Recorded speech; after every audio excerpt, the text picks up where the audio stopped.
But today we have Trina Massey. She has her master's in public health. She is assistant director of community outreach and education for UF Health. She is located in Tallahassee, Florida. I met her last summer at a meeting, and I asked her what she did, and she said she taught about heat-related illnesses, protecting from heat, as well as cancer.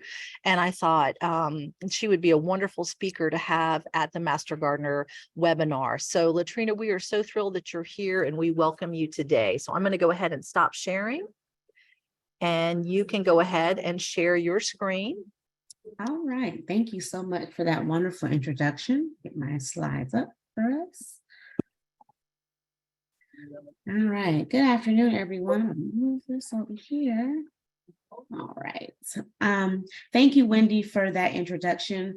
Again, my name is Latrina Massey, and I am the Assistant Director of Outreach and Education in the Office of Community Outreach and Engagement at the UF Health Cancer Center.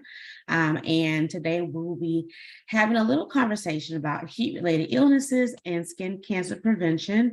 I will share a little information about also our SPOT project. All right, as we get started, I just want to make mention to this program. So this is a collaborative partnership we have with IFAS. We started this in 2021. And so since then, we have trained, and I'll get into some specifics later on in the presentation, but we've been in the community, as Wendy mentioned, we're in the community at events, talking with those who work in the agricultural space, in addition, and schools, and even our county workers, to bring sun safety education to all.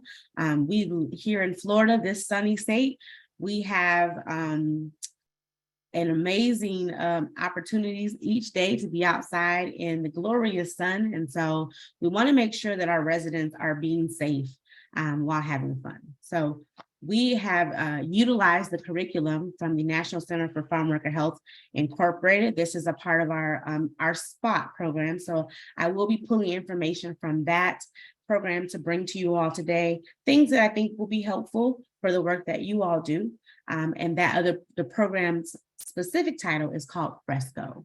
So moving forward, so here are some objectives for today. I hope that you will be able to obtain from knowing how the body regulates, maintains, and expends heat. I think that's the biggest thing as far as how to keep yourself safe. And so we have that, understanding the dangers of prolonged sun exposure, ways to protect yourself from heat-related illnesses, and then understanding the ABCDEs of skin cancer, in addition to identifying the ways to protect skin and eyes from sun exposure. So right off the bat, I have a question for those on today. Can anyone, you can use the chat feature if you'd like, who has the highest body temperature? Does anybody know? Open my chat. Okay, the farm worker, anyone else?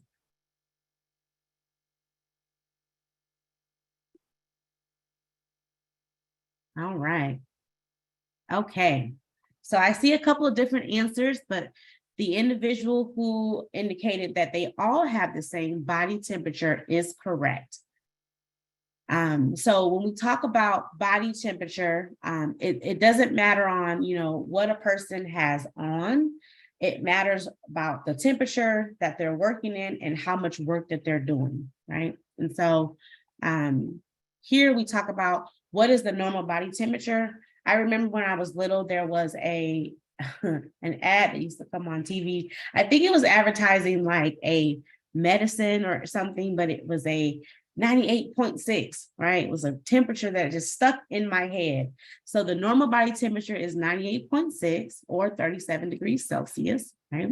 And so when we talk about that range, when we looked at the previous slide with the 3 different workers, we could say the temperature was the same because there is a range that we talk about when it comes to body temperature. So that range is 97 to 99 degrees Fahrenheit, right? So everybody's going to be different. It depends on age, depends on their body, and whether or not they're doing any type of physical activity or working. So here are some limits that we have when it comes to body temperature. So 97 to 99 is the normal body temperature range. And then as we, walk or we are engaging in some type of activity, we may notice a slight upkick, right, to 100 degrees. That's slight sweating, mild uncomfortable feeling, maybe a little dizziness. I think of when we start working out, if we're walking and we're just starting to work out, you can start noticing that your temperature starts to increase, right? And then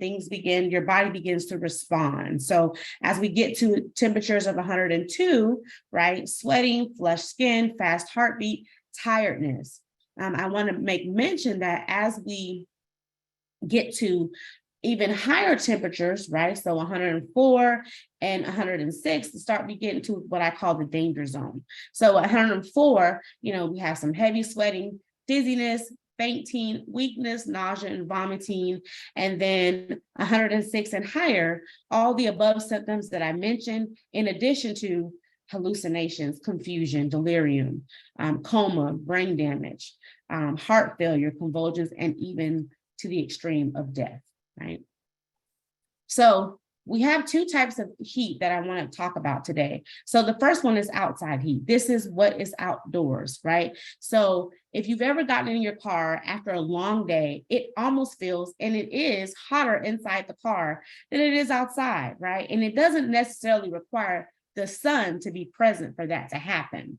So what that means is the same outside heat that we experience when we get into our cars is the same heat that our bodies experience. So the outside heat is the heat from the sun that enters our body through our skin. And this is where it can have the potential to get trapped. Similarly, like a car that has been sitting, that has had heat built up, and it's really hot. So the sun does not, like I said, have to be present for this to happen, but the sun does make the heat build up faster. Okay. And then we have inside heat. So this is the inside heat. The heat that's happening inside of our bodies is what our muscles are doing when they move and work. This is like loading boxes, maybe running. In this picture, both of them are using their muscles. So like if I were to walk around a building, or I would walk on a treadmill, my temperature would go up. And as I mentioned in the slide with the temperatures, you'll start seeing how those changes begin to happen with the body as your temperature increases, as your activity changes, right? So who can tell me which type of heat buildup, outside heat or inside heat, makes you sick?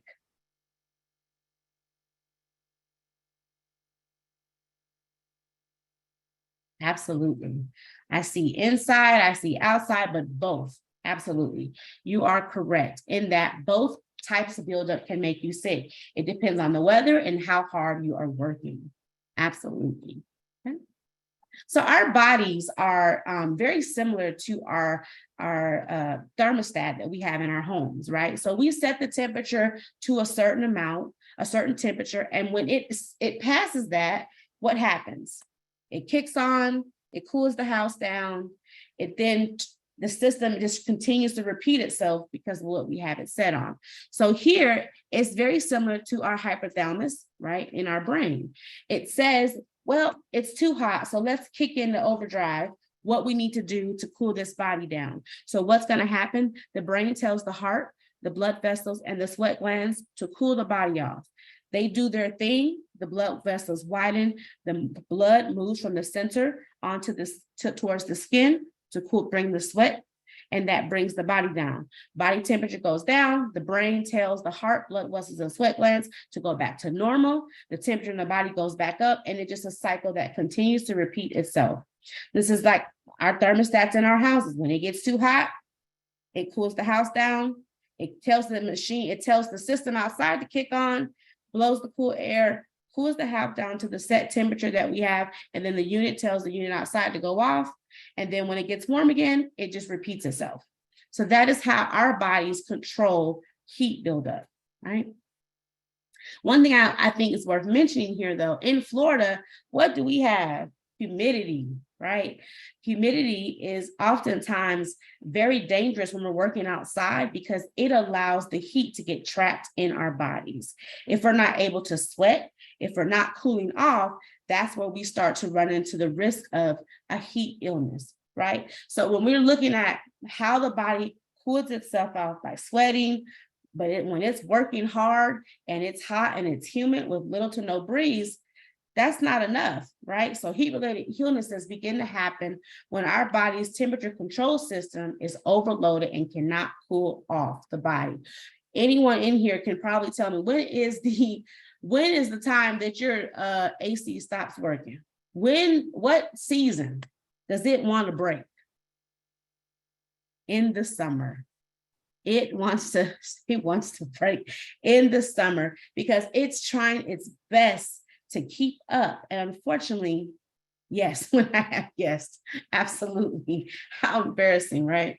But yes, in the summer, which is pretty much all year for us, right? And so it is the same system, how that system begins to freeze, it begins to lock up, it doesn't blow the air, you may hear it click on, but it's not cooling the house down. All those things are very similar to how when our bodies get too hot, it's like we're cooking, right? So here are some other symptoms as we look at heat buildup. So what are some things that we can do? So as you're working, and as you're noticing that you're starting to sweat and your heartbeat is getting a little faster, what are some steps you could take? One, you can drink water, a cup of water every 15 minutes. So that means your normal 16.9 bottle of water, half of that, and then rest until your heart slows down, right? This is just trying to bring your body back down to that normal state, right? That you exist. Wherever that normal body temperature is, or whatever that resting heart rate is trying to get you back there. So this is the steps that we take when we're trying to just get back to that space. Now, if we're really at it and we like, nah, I'm good, I don't need to stop, I feel great, I'm gonna keep going, right? Well, what are some additional signs that happen? Well, we may feel tired, we may feel weak, we may feel dizzy, goosebumps or tingling sensation.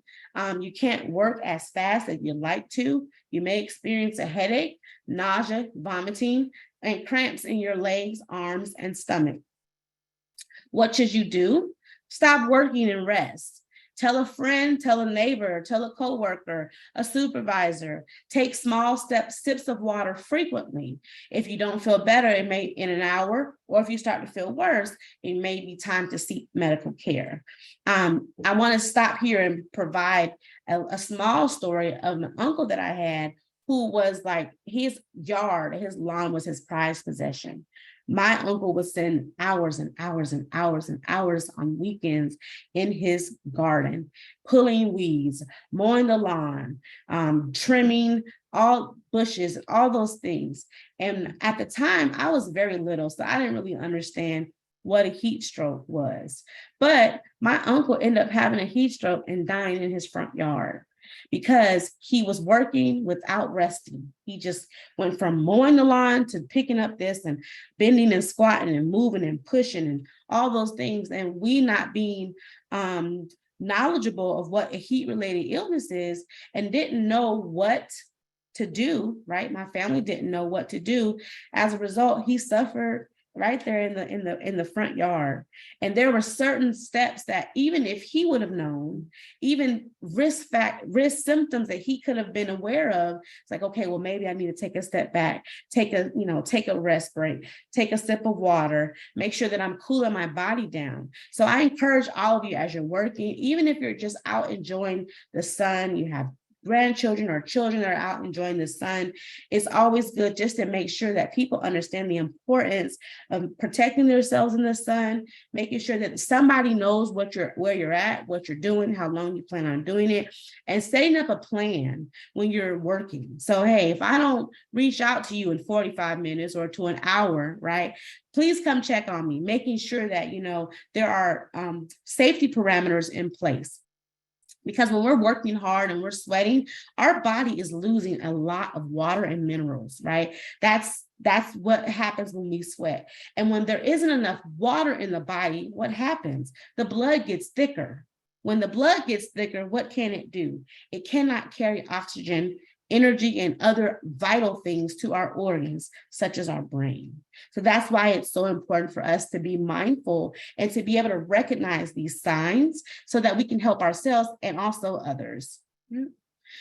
So then as we continue working, right, and we don't stop, we may see some other things that will, at the end of it, make us stop, right? We may pass out, we may have hallucinations, confused and aggressive, acting strange, incoherent, not knowing where they are, in all those things, right? Because what happens is, as I mentioned, the blood gets thicker, the brain can suffer.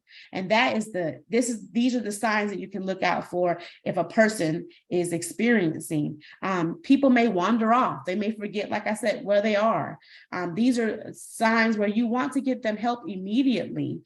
Get them in the shade, rest, and get them some water and wet their clothes. Oftentimes people may want to strip people off. No, wet the clothes, wet the clothes. If they're coherent, try to give them sips of water. But if they're not, be mindful of what could be taking place. I was at a picnic a month ago, and it was outside, and it was a, blazing sunny day on a Sunday.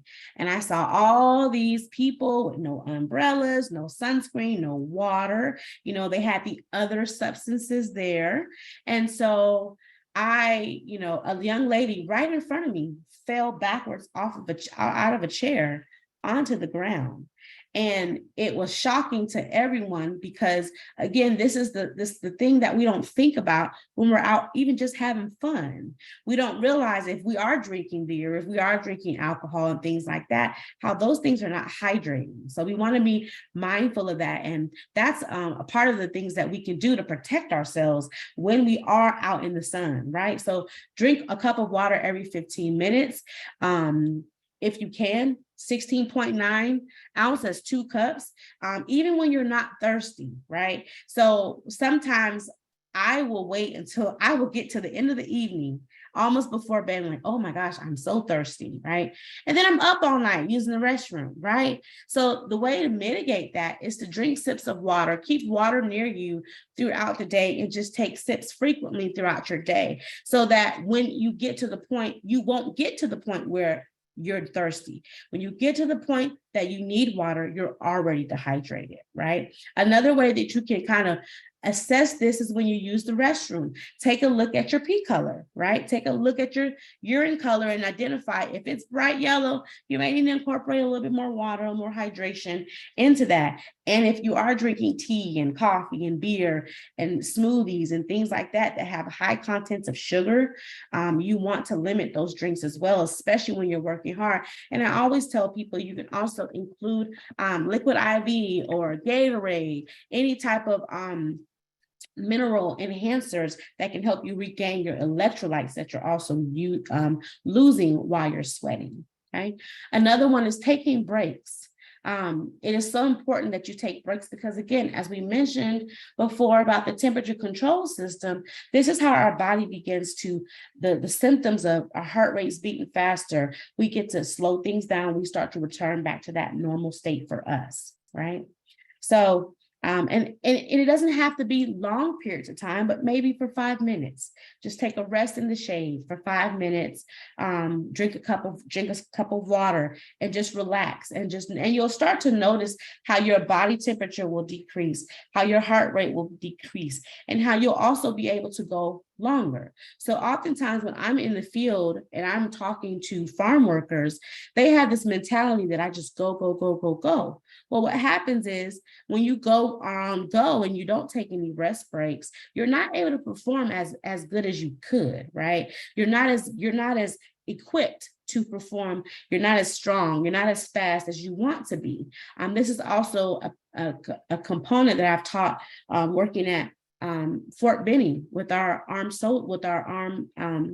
Army, our soldiers. And so I've taught them like how to be a performance athlete. A performance athlete doesn't eat poor food. A performance athlete does not drink energy drinks all day and drink energy drinks and coffee and tea all the time, but there's a healthy balance, a balanced meal. That's another thing that's important. Eating a balanced meal, making sure that you're getting all your nutrients.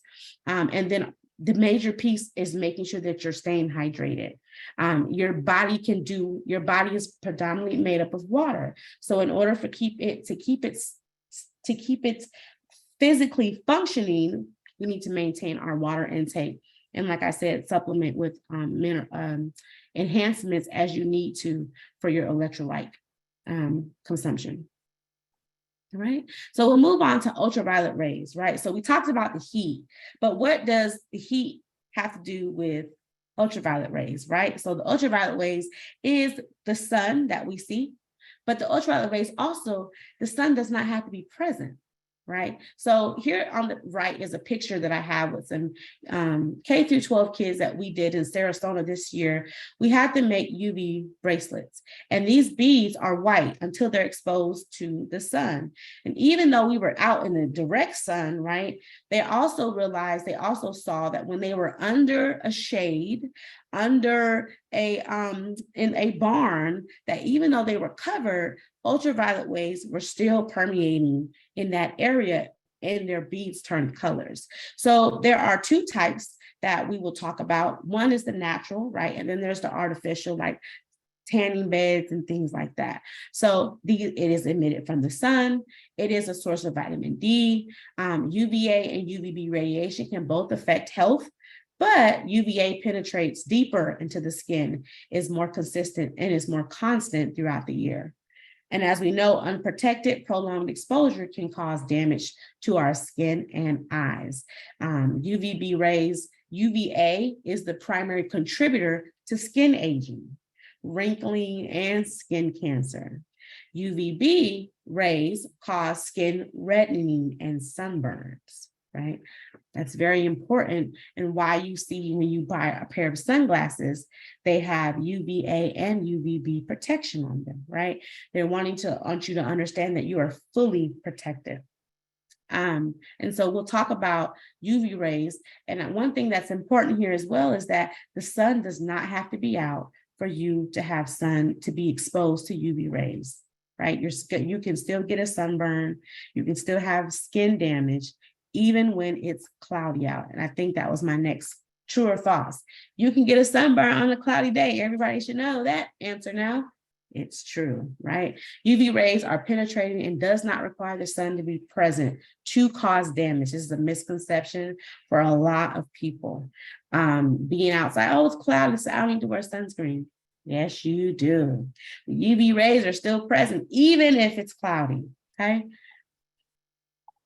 So what are the effects of the sun on the body? Well, there's plenty of effects, but some of the things that I want to highlight here that are most important are skin spots, aging, burns and blisters, right? Eye damage, such as cataracts, death, and cancer. If you are overexposed to the sun, we can develop these things.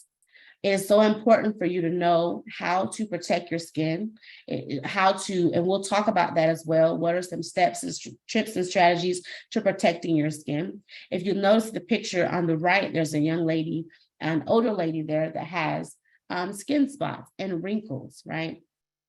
The skin gets really, really leathery looking. I've seen people who do a lot of sunbathing and their skin is very, very brown, but also very wrinkly and has lots of spots, right? And statistics and research has proven that if you experience sunburns, skin burns, and blisters, you have a higher chance of developing skin cancer down the line. That's why we also spend some time educating K through 12 and our adolescents and our families as early as 1 year old and why it's so important to protect the skin.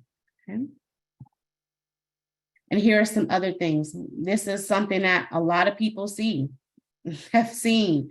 I'll be in the community talking about sun safety and they're like, I got this patch on my nose, or look at you, take a look at my shoulder, or And we see these things so often. Of course, my recommendation is if you have anything that's suspicious to you, and we'll talk about what are some ways to kind of identify what you need to bring to the attention of your dermatologist or your medical or your primary care doctor or a medical professional that you see, to get some further assessment.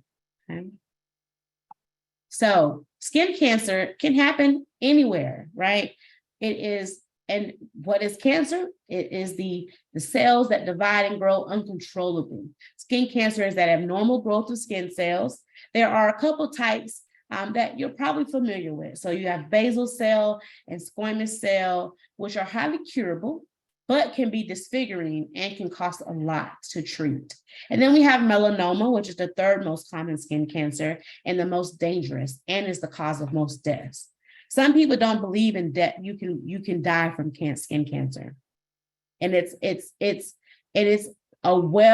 general thought. Even when I'm in the community, people kind of look at me with a crooked eye and they look curiously at me like, really? I thought they just shave it off, right? But skin cancer, as many of you may or may not know, is the most common cancer in the United States. It's also very prevalent, of course, here in the state of Florida. It takes years to develop, which is why checking the skin regularly and bringing concerns to your doctor is so important. One of the first signs is a mark or a mole on your skin or a small sore that won't heal, right? I don't mean to scare anyone or bring any attention, but we're going to talk about what that looks like. Here are some places that people may or may not realize skin cancer can grow. I was in a watermelon field 2 weeks ago, and a gentleman came to me and he flipped up his shirt and he was like, "Is this skin cancer?" And I was like, first, I'm not a medical professional. I cannot treat you. I cannot assess and give you a diagnosis, but it was on his upper back. So he was very alarmed. So of course, if you notice anything or you feel like you want to get another set of eyes on it, of course, always make sure that you're having that conversation with your doctor. But here are some areas that are common but are uncommon for people to understand and know where skin cancer can happen. So the palms of your hands, the soles of your feet, the back of your legs, under your fingernails, and then your upper back. So how do we identify these moles, these suspicious moles, right? So there's a formula that we can use, and it's called the ABCDE. So A is the asymmetry. It looks like two halves, right? Its border is irregular. It's with raggedy edges. And so the gentleman that hiked up his shirt at the watermelon field the other week, I went back to this and I said, now you look at this and you tell me what your assessment is. And he says, oh, it doesn't meet that. The border is no, that's not it. It was round, right? His spot was symmetrical. It was round. It was one spot. The color was the same. It was not splotchy. The diameter was much bigger than a pencil eraser. And the change in the size and shape and symptoms, what happens over time. So for him, I said, yes, still go see a doctor about it, because maybe there is some type of treatment that you need for that. But based off his assessment, he kind of determined it wasn't skin cancer. But that's okay for him, because guess what? This is important for you to do even in your own bathroom. So when you're taking a shower, you're in the mirror, you can look at your skin and say, hey, and keep your eyes on those certain spots. Check your moles, check your spots on your body. It's so important. And if your moles or your spots do not have these traits, then you may be out of the clear. However, I don't say that to say, oh, I just won't bring it up. If you are a person that is constantly in the sun, you have had sunburns, multiple sunburns, and you have moles and marks, it wouldn't hurt bringing it up to your provider, right? It wouldn't hurt. But here is how we can kind of gauge what we're looking at, so we don't freak out when we have certain things that appear on our bodies, right? And this is the same thing that your board certified dermatologist will use as a way to investigate your moles and spots. So I also have some resources that I can share when it comes to some free skin checks that have happened, will be happening in the fall. We had one on June 3rd. And so it was in Gainesville, but this was an event that we are partnering with the dermatology, UF dermatology, and making sure that people in the community are aware. So you get a free skin check, get somebody to check you out for free, and making sure that you have resources for anything that you may need for any further assessment. Okay. And of course, what should I do if you see these signs? Seek a medical professional. That's going to be my answer for every single thing, right? So how do we be safe in the sun? So a lot of you probably do a lot of work outside, right? You're doing work, you're working. A couple of things I'm sorry that picture is over my words, but I'll make sure you all know what it says. Check the weather and plan ahead, right? That's so important. Just every day, like just checking the weather, planning ahead, looking at the heat index, but also avoid working in the sun during peak hours. 10 a.m. to 4 p.m. is the hardest part of the day, right? The sun is out in that time frame. So make sure that you're working minimally in that frame, in that time. And if you have to work in that time, and when you are outside working, period, we want to make sure that we're wearing the proper clothing. So that wide brim hem that someone mentioned earlier, long pants, we want to make sure that we have also a long sleeve shirt. So this picture that I have on the right, although it meets the requirements, that shirt looks a little hot, right? So we encourage you to use, the breathable material, the performance-like gear that can help you also stay cool while you're working. Sunglasses, your sunscreen. I get this question a lot. Well, what level of what SPF should I use? I use the highest amount. The SPF, it doesn't matter which one you use. It matters if you're going to be consistent with applying it and reapplying it, right? So if you're outside to, like for me, I think mine is an SPF of 30. My lip balm is an SPF of 15. Minimally, you want to wear an SPF of 15, right?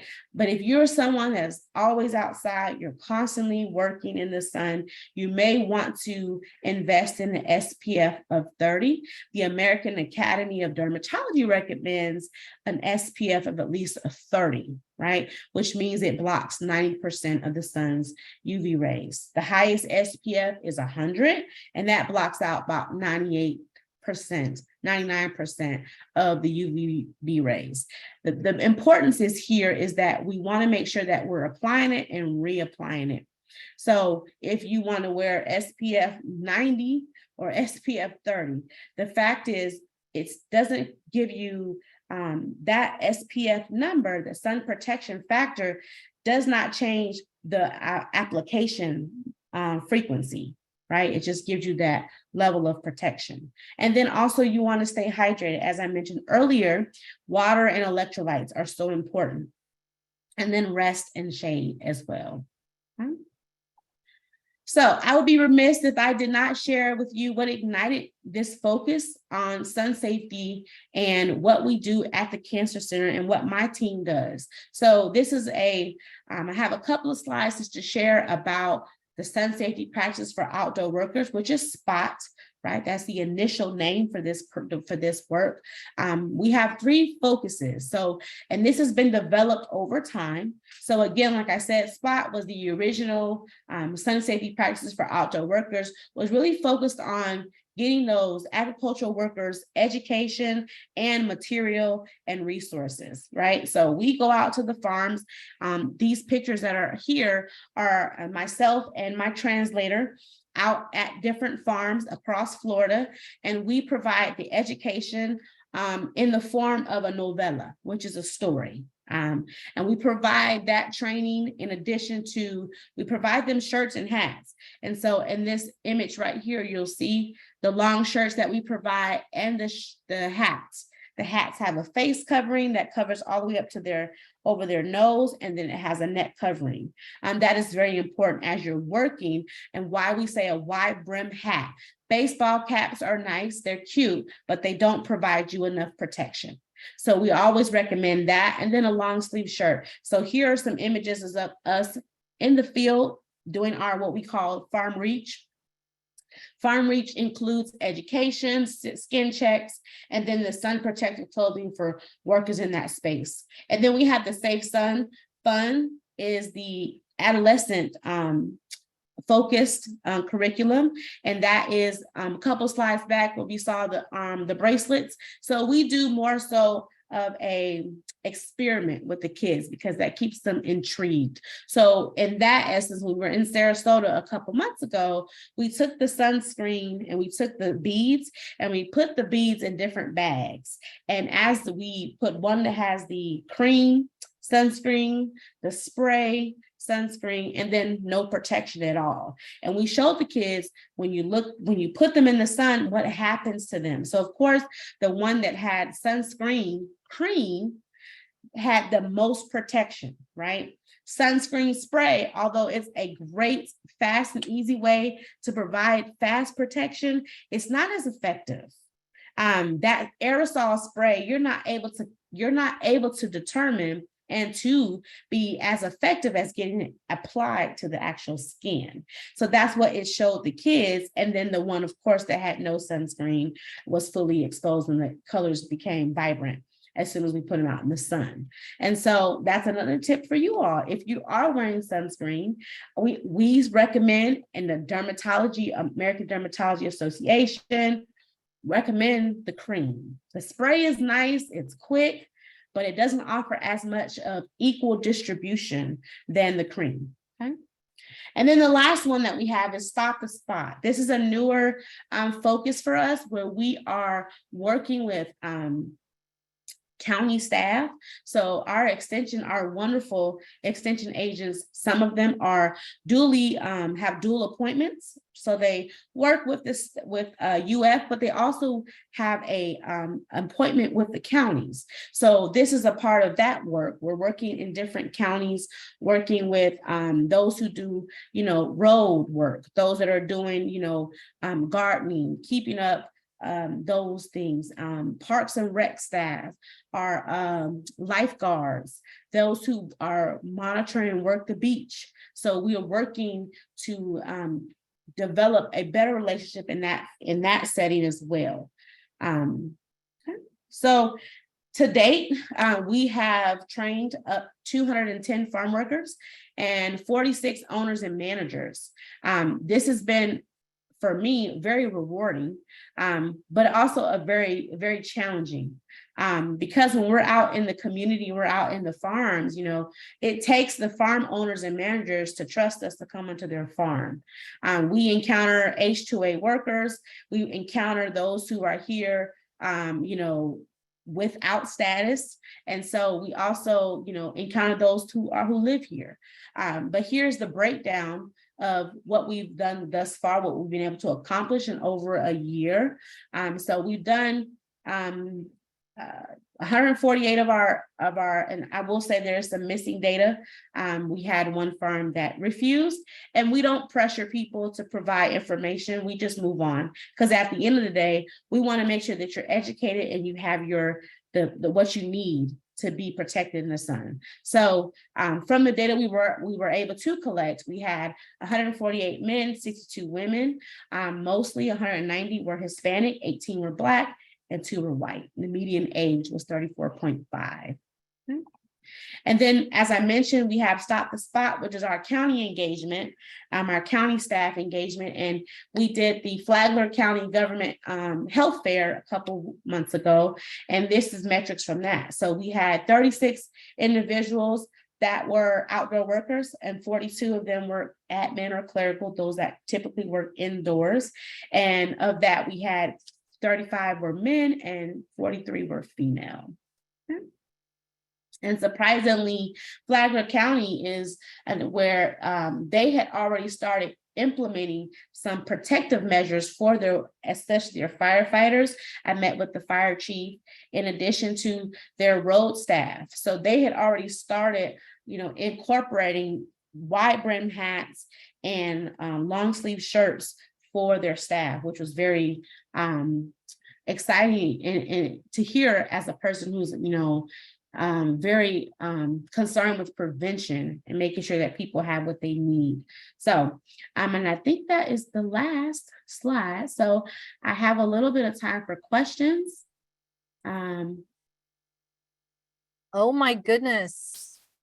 We have a lot of comments.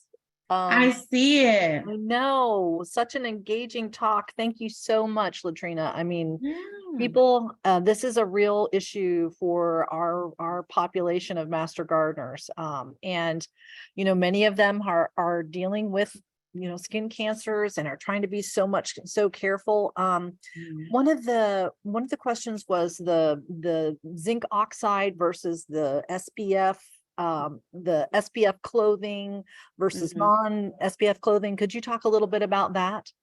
So this is a great question because we have had a lot of conversations about the SPF clothing. So you have shirts nowadays that they say have SPF in them.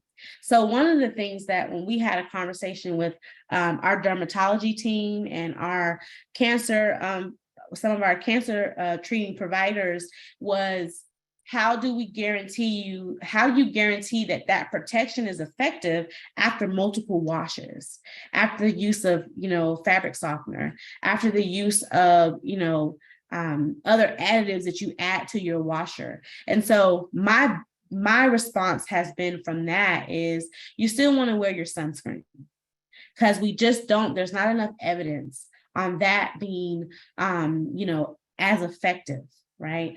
And so we want to make sure that, and it's great attention around it. I see them, I've been asked, are we going to get those for our farm workers? Unfortunately, probably not, because they're kind of expensive.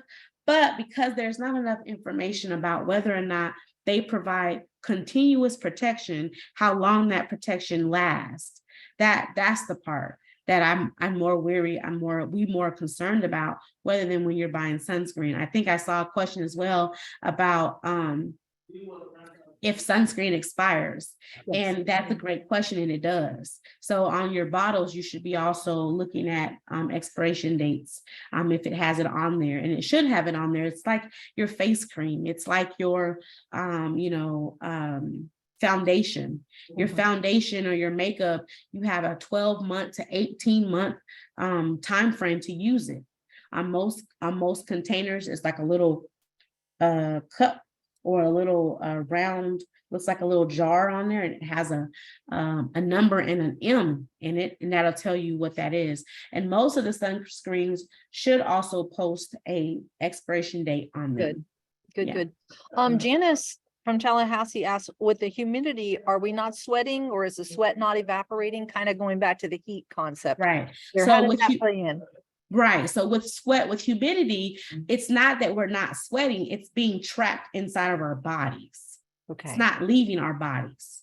Okay. With the humidity. So that is why it's so important, especially here in Florida, that we take extra precaution to look at those signs and symptoms that our bodies are showing us to make sure that we're doing what we need to do to stay safe. Okay.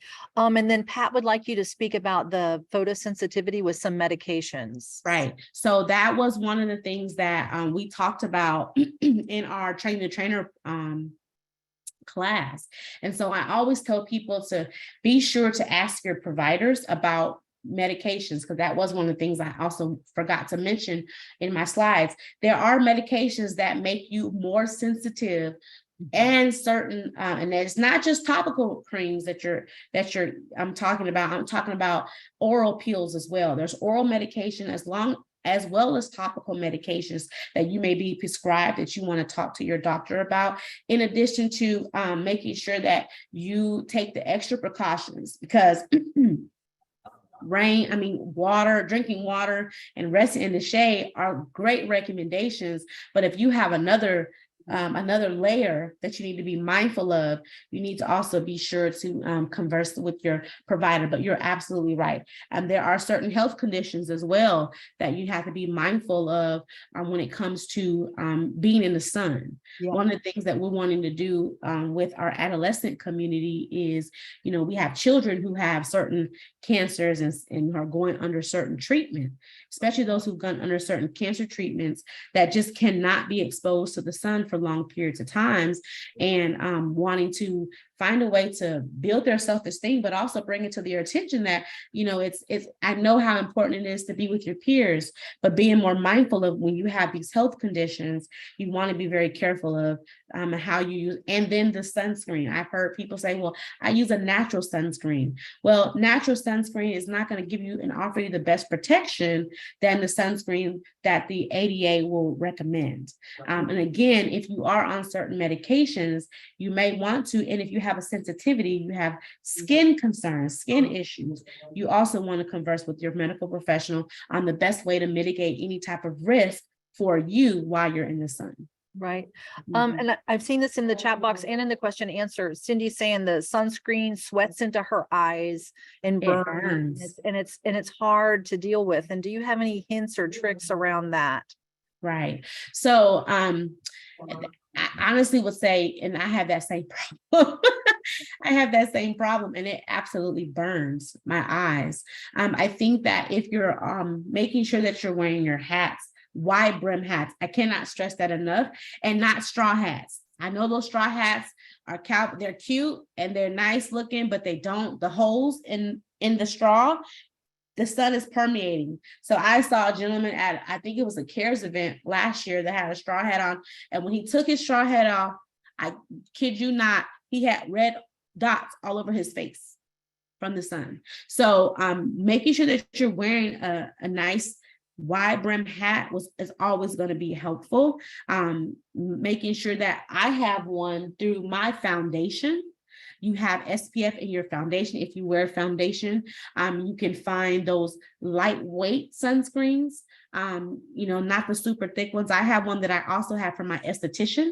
It doesn't burn as much because of the formula, but it's still, I read the back. It has all those major components that I need, and it does not, when it does run into my eyes, it doesn't burn as much. So maybe even looking at that. I know there are some high-end, sun protective creams on the market. I'm not going to sit here and say, go out and buy that, but just do your digging to find one that works for you. Because it may be something like that. It may be a cream that you can get from your esthetician or even your foundation. There's SPF in some foundations. Yeah. And I use the sticks, the Neutrogena. Yes. I'm not being paid for them, but the sticks, and someone put like the sticks we put on the babies doesn't run as much. Sunbums, I think it's Sunbun has another one as well that you can use. Great feedback on that. Or great. And tell me about wearing those shirts, the long sleeve shirts to keep you cooler. How does that work? So when you're out in the sun is beaming on your skin, right? So if we go back to the slides where we talked about how outside heat builds up in the body, right? So if we're in the sun and we don't have something covering us, it doesn't allow our bodies to keep a little bit cooler. It's the same concept when you're in the shade versus being out in the sun, right? It's providing you a little bit of extra cooling protection to keep the temperature at minimum, because as we remember from the beginning, the outside heat enters through our skin, right? That heat. And to kind of give it a little bit of extra layer of not entering into our body, it's going to still enter into our bodies, right? But with that shirt, it just provides another layer of protection. Good. And Tina wanted me to remind everybody and maybe share with you, and you probably do know this because you do work in the ag field. Many plants get sap on us or just oils on us, and that increases the intensity of the sun exposure to the skin. photosensitivity, they call it. I got probably a second degree burn. I had blistering burns from fig sap on myself. I've also had the similar from the limes, from Persian limes down in Homestead. And then Tina said that she had a reaction from the herb called rue.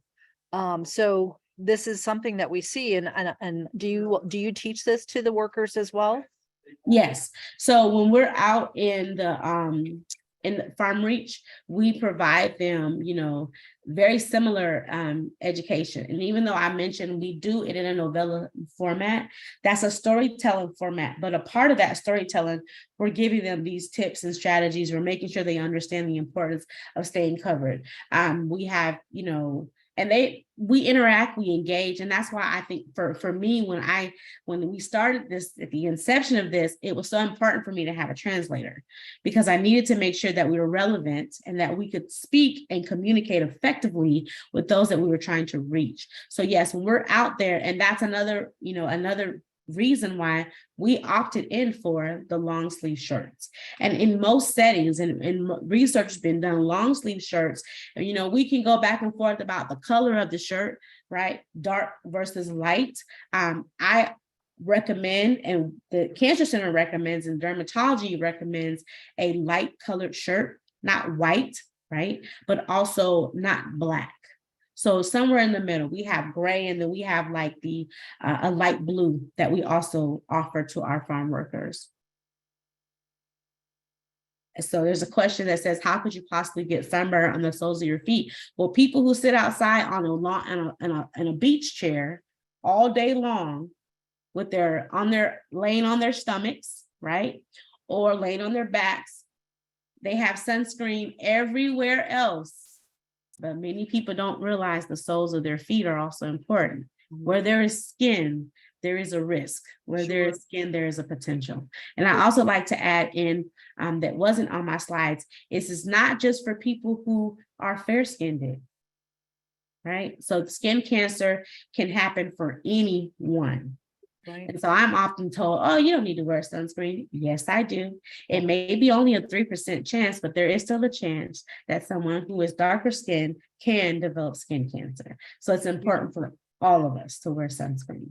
Now, what do you know about sunscreens that are considered safe for our reefs and our seas? We wouldn't encounter that gardening, but if we were at the beach or scuba diving or skin diving, I know in Maui, they don't even sell the sunscreen, the bad sunscreen anymore. Right. Can you talk about that a little bit? So, and I experienced that as well when I went to Mexico in April. It was posted all over the beach. And I was very amazed because I had never seen that before. But there are sunscreens that are reef friendly. They aren't going to offer you any less protection than the sunscreens that are non-reef friendly, if that's the question. That was the question. Yeah. And making sure you reapply. So, 1 hour to 60 to 120 minutes, you want to reapply your sunscreen. If you do not have a waterproof one, you want to make sure that you reapply. If you're getting wet, if you're sweating, and just a good way to make, keep minutes on it, 60 to 120 minutes, anywhere in between there. I reapply mine every 1.5 hours. So when I'm out, especially when I'm out in the field, there is no shade.